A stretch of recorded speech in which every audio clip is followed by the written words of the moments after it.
Mais bonjour tout le monde et bienvenue. Il me fait plaisir de vous donner un petit compte-rendu de la réunion régulière du conseil municipal qui s'est tenue mardi le 14 octobre. Donc, suite à l'adoption de l'ordre du jour, nous avons fait l'adoption des procès-verbaux, soit de la réunion du 9 septembre et la réunion extraordinaire du 22 septembre 2014. Ensuite de ça, en développement économique, nous avions de la visite, soit l'agent de développement, Samir Boumerzoug, et la jardinière Sheila Boucher sont venus faire le tirage au niveau du concours d'embellissement résidentiel. Ce concours-là, c'est vraiment pour encourager les gens d'embellir leur propriété, soit par en changeant des fenêtres, en refaisant l'extérieur de leur maison, ou même en améliorant les jardins ou les pelouses. Vous avez un minimum de 250 $ à investir et vous avez droit au tirage. Donc, cette année, nous avions seulement 3 personnes qui s'étaient inscrites au tirage. Nous en avons fait, au concours, pardon. Nous avons fait le tirage et les heureux gagnants sont Joanne Simard et M. Michel Lemoine qui se gagne des certificats cadeaux de 500 $. Joanne de chez FLD, le centre de rénovation, et M. Lemoine de Home Hardware au centre-ville. Donc, félicitations à vous deux. On espère que vous allez profiter de vos certificats cadeaux et d'embellir davantage les résidences. Toujours au niveau de développement économique, nous avons procédé à l'acceptation d'une offre de service pour le plan de développement stratégique. Comme vous savez, avec notre partenariat que nous avons signé avec Eagle Village et la municipalité de Kipawa, nous allons mettre beaucoup d'énergie à développer les attraits touristiques de notre région. De cette façon, lorsque le parc national ouvrira, nous serons en mesure d'accueillir les gens de façon convenable. Donc, pour ce faire, nous avons élaboré notre vision, notre mission, nos valeurs, et maintenant, nous sommes à nous donner les grandes orientations au niveau du développement stratégique en touriste. Pour ce faire, nous avons Madame Manon Bernard qui nous a fait une offre de service pour rédiger justement le plan d'action de développement économique. C'est pour un montant de 1500 $ plus les taxes. Donc, nous avons passé une résolution d'accepter son offre de service. Mais ceci étant dit, ça va être la Fédération canadienne des municipalités qui va payer pour ce travail, mais nous devions, en tant que conseil municipal, accepter son offre de service quand même. Toujours au niveau d'urbanisme, nous avons modifié la politique de vente pour les lots à la baie Thompson. Lorsque nous avions mis les lots en vente, nous avions une politique de vente d'établie. Il y avait en prenant un certain recul, nous nous sommes rendus compte qu'il y avait quelques choses spécifiques qui manquaient dans l'appel d'offres, dans la politique de vente, pardon. Donc, nous avons passé une proposition d'abolir toutes les politiques de vente et les conditions particulières qui avaient été adoptées au préalable et d'adopter la nouvelle version de la politique de vente des terrains de développement de villégiature secteur baie Thompson. Donc, et d'autoriser la mairesse et le secrétaire des trésoriers à signer la documentation à cet effet. Au niveau des loisirs, nous avions une demande de Pascal Perrault concernant, il voulait savoir si la ville pouvait leur offrir du temps de glace à un taux préférentiel pour les jeunes hockeyeurs qui font partie de l'équipe Atome CC de Ville-Marie, afin qu'ils puissent pratiquer à Témiscamingue. Donc, nous, ce que nous allons offrir à ce groupe de jeunes-là, c'est de vraiment payer les mêmes tarifs là, qui sont chargés au hockey mineur. Donc, ça va être la réponse qui va être faite à M. Perrault. Toujours en loisirs, nous avons adopté une résolution autorisant le directeur des loisirs à demander une demande d'aide financière au programme de soutien aux activités de loisirs et de sport en milieu rural. Donc, l'année dernière, nous avions demandé une subvention de 1 000 $. C'était vraiment pour organiser les activités de plaisir d'hiver au début février.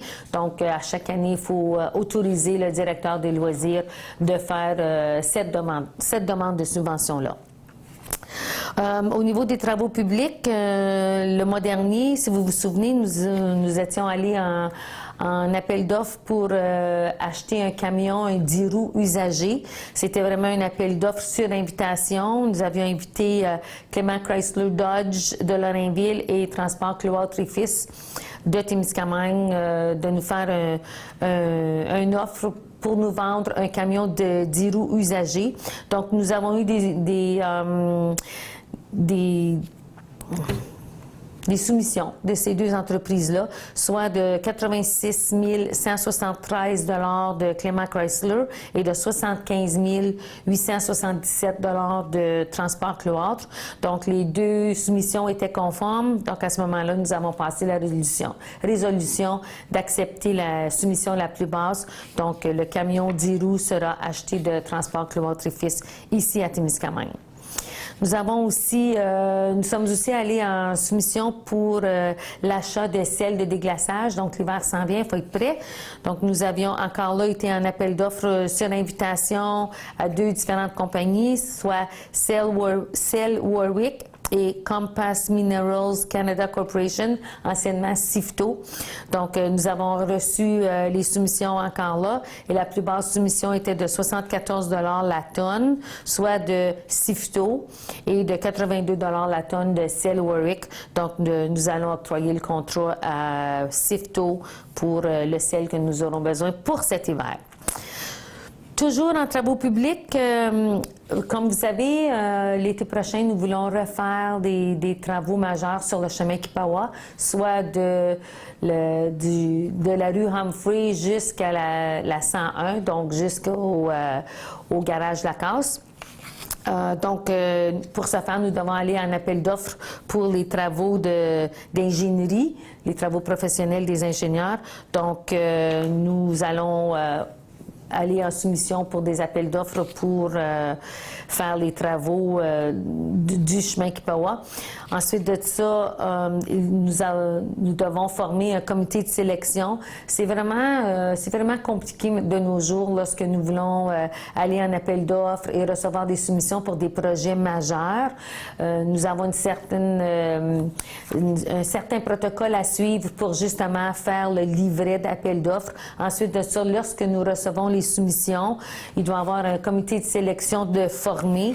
Donc, nous avons autorisé le secrétaire trésorier, le directeur des travaux publics, l'adjointe à la direction pour faire partie du comité de sélection, ainsi que la secrétaire de direction pour faire partie de ce comité-là une fois que nous allons recevoir les soumissions. Parce qu'encore là, il y a un certain barème d'évaluation qui doit être respecté. Donc, on doit donner un certain montant de points pour l'expérience du soumissionnaire, un autre 30 points pour la compétence et la disponibilité du responsable de projet, un autre 30 points pour l'organisation de l'équipe de projet, l'échéancier de travail, la présentation des biens, un 15 points, et la qualité de l'offre de service, un 5 points. Donc, le comité de sélection, c'est ce qu'ils vont faire. Ils vont ouvrir les enveloppes, vérifier ces critères d'évaluation. Ensuite de ça, une firme qui soumissionne doit avoir un minimum de 70 %. Si elle a 70 % à ce moment-là, nous pouvons ouvrir la deuxième enveloppe qui elle, contient vraiment le prix de la soumission. Donc, c'est vraiment compliqué comme démarche à suivre, mais si nous voulons le faire en bonne et due forme, on doit respecter cette façon de faire, là, cette procédure. Donc, nous avons autorisé le directeur des travaux publics et le secrétaire trésorier qui soient autorisés à signer pour et au nom de la Ville les documents nécessaires pour donner plein effet à la résolution que nous avons passée. Maintenant, en urbanisme, nous avons eu une demande de dérogation mineure de M. André Fortin au 835 chemin Kipawa.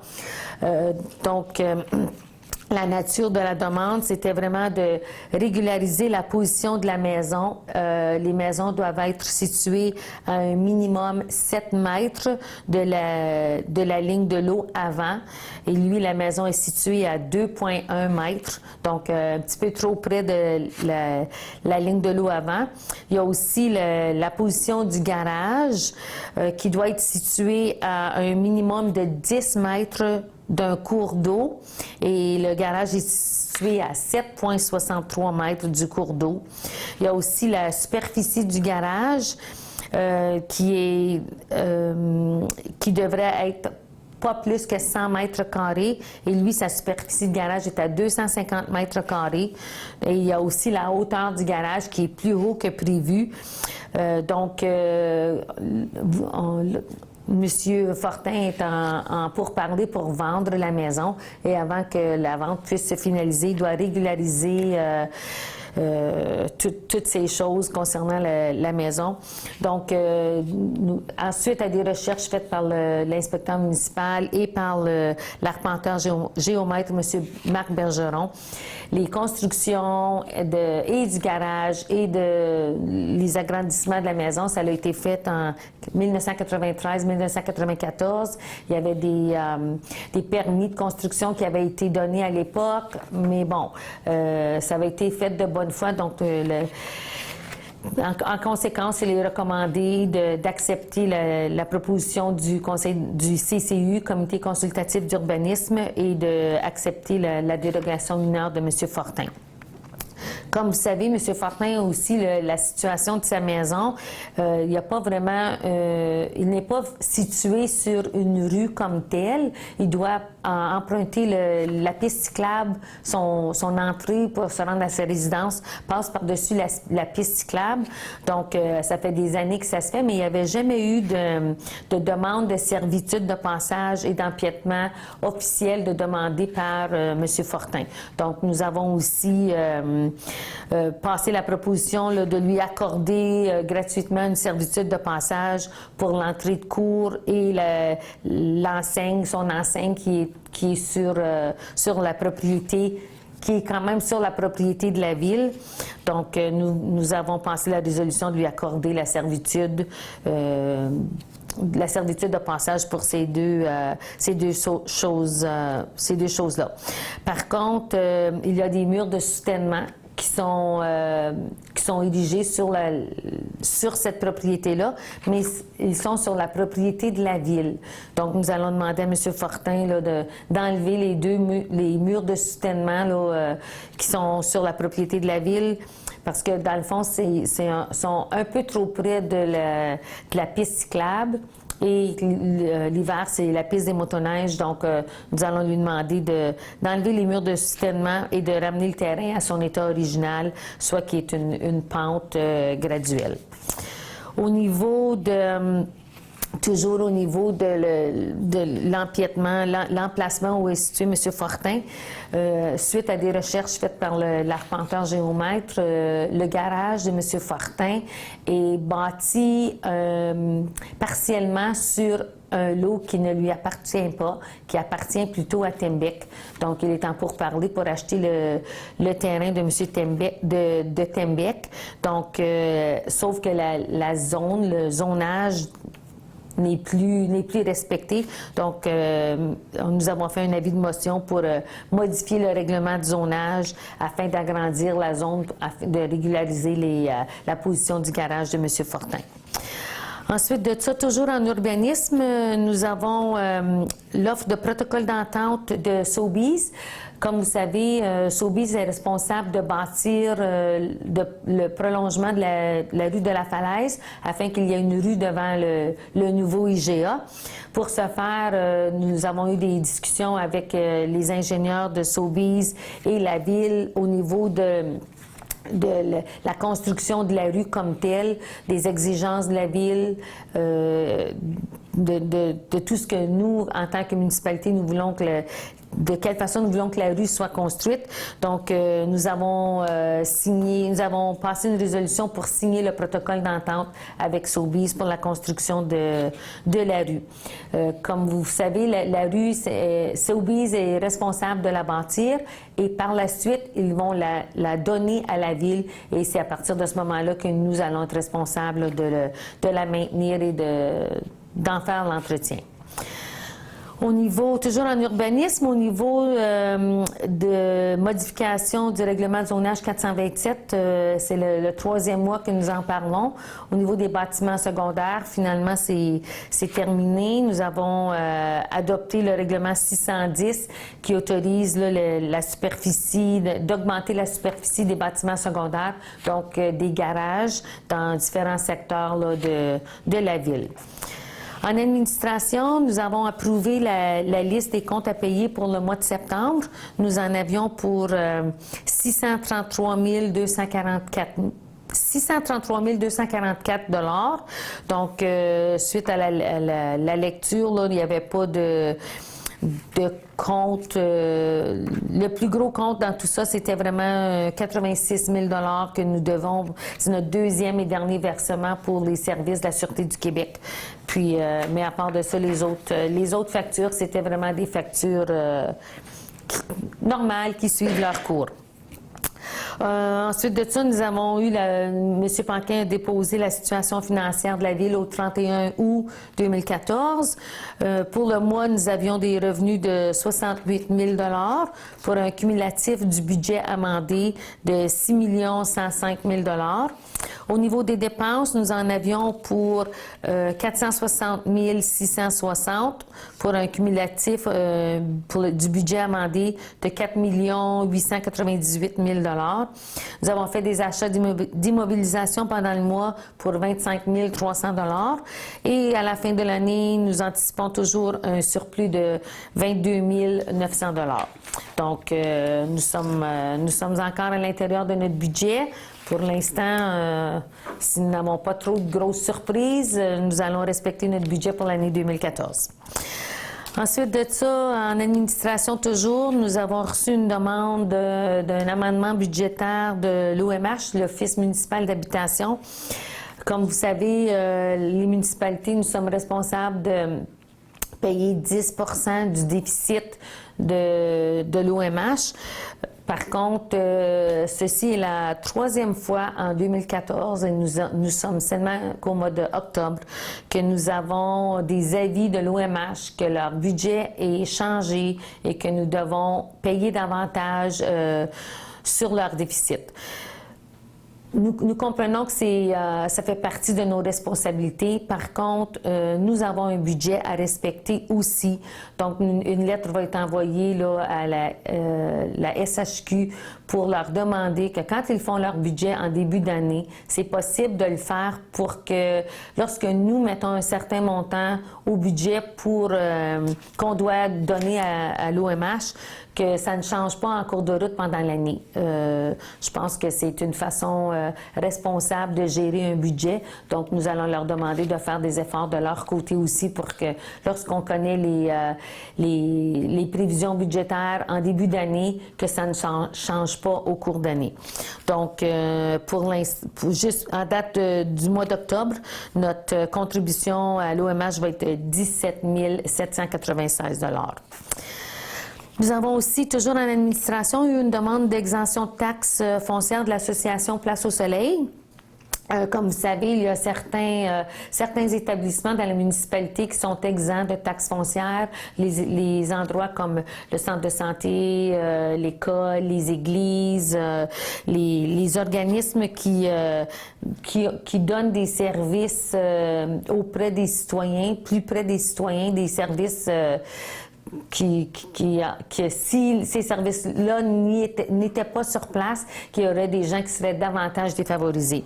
Donc, l'association Place au Soleil respecte les critères à respecter afin de leur permettre de pouvoir demander une exemption de taxes. Et ces critères-là sont vraiment... ça doit être un organisme à but non lucratif. L'organisme est propriétaire de l'immeuble situé au 316 chemin Kipawa. Les activités de l'association que l'association exerce, c'est en vue de promouvoir ou défendre les intérêts ou droits de personnes qui, en raison de leur âge, forment un groupe afin d'assister les personnes opprimées socialement ou économiquement défavorisées ou autrement en difficulté afin d'empêcher que ces personnes ne deviennent davantage en difficulté. Donc, nous avons pensé la proposition là, de faire part à la commission municipale que la demande d'exemption de l'association Place au Soleil semble respecter les critères établis et que nous, on est d'accord à leur donner une exemption de taxes foncières. Toujours en administration, nous avons nommé la nomination du substitut du maire au conseil de la MRC. Comme vous savez, lorsque le maire ou la mairesse ne peut assister aux réunions de la MRC, il est possible que le maire suppléant nous remplace, mais la MRC a une nouvelle façon de faire. Donc, nous devons passer une résolution à l'effet que le maire suppléant a tous les mêmes pouvoirs que le maire lorsqu'il assiste aux réunions de la MRC. Donc, nous avons passé une résolution là, que lorsque nous avons un maire suppléant, en plus de son titre de pro-maire ou de maire suppléant, il a le droit de vote à la MRC. Et ensuite de ça, nous devions nommer un nouveau maire suppléant pour les mois de novembre, décembre 2014 et janvier 2015. Donc, nous avons nommé M. Pierre Gingras qui sera maire suppléant pour les mois de novembre, décembre et janvier 2015. Encore là, maintenant, les résolutions, là, ça va être vraiment indiqué que lorsqu'il participe aux réunions de la MRC, qu'il a le droit de vote au même titre que la mairesse. Ensuite de ça, en administration, nous avons passé une résolution pour appuyer Poste Canada. Vous savez, Poste Canada diminue les services un petit peu partout, là, dans tous les, que ce soit dans les bureaux de poste ou même, nous avons entendu parler beaucoup là, la livraison à domicile qui va se terminer. Là, si ce n'est, je pense qu'il y a des endroits que c'est même déjà fait. Donc, nous avons envoyé un appui à Poste Canada pour demander que les municipalités, que les citoyens soient informés ou soient même consultés avant de prendre des décisions majeures comme arrêter complètement le service à domicile ou réduire les heures dans les bureaux de poste. Donc, nous avons appuyé cette demande. Donc, ça faisait pas mal le tour des différents sujets qui avaient été discutés à la réunion du 14 octobre. J'avais juste quelques petits messages à vous passer. Si vous vous souvenez, pendant l'été, nous avons demandé de faire le changement de vitesse sur la rue Lafort et la rue de la Falaise ou tout ce qui concerne le nouveau développement à Le Temps. Eh bien, nous avons eu l'autorisation de se faire. Donc, dans les prochains jours, vous allez voir, les pancartes vont changer dans ces deux secteurs-là. La vitesse maximale va diminuer à 30 km à l'heure. Donc, un petit rappel de faire attention, de diminuer votre vitesse. Ces secteurs-là sont vraiment des secteurs qui sont très habités. Il y a plusieurs enfants, donc on ne voudrait pas qu'il y ait une situation malheureuse qui se produise. Ensuite de ça, il y avait aussi au niveau de l'écocentre, s'il y a des gens qui cherchent du bois, du petit bois pour partir les feux pendant l'hiver, ou même si les gens veulent aller chercher du bois, c'est pas du bois de chauffage comme du beau bouleau ou du beau ou de l'érable. Par contre, il y a un tas de bois à l'écocentre. Si jamais les gens en ont besoin, vous êtes bienvenus d'aller le chercher. C'est gratuit. Tout ce que vous allez chercher pour brûler, bien, ça fait en sorte que nous n'avons pas à l'amener à Fabre pour le faire enfouir. Donc, c'est quelque chose qui est venu à notre attention là, à la réunion du mois d'octobre. Donc, on vous invite, si vous avez besoin du bois de chauffage, comme je vous dis, c'est pas du bois de super grande qualité qui va garder le poêle aller toute la nuit, mais par contre, pour commencer les feux ou pour juste faire une petite attisée pour tuer l'humidité dans la maison, c'est parfait. Vous avez juste à vous présenter à l'écocentre avec votre roulotte, puis vous allez être en mesure de prendre ce que vous voudrez. Donc, ça fait pas mal le tour de ce qui s'est passé à la réunion du mois d'octobre. Donc, merci de votre attention. Si jamais vous avez des questions, des interrogations, n'hésitez pas, appelez-nous à l'Hôtel de Ville. Si nous n'y sommes pas lorsque vous appelez, nous allons retourner votre appel. Donc, sur ça, on vous souhaite un bel automne à tous et on vous revoit au mois de novembre.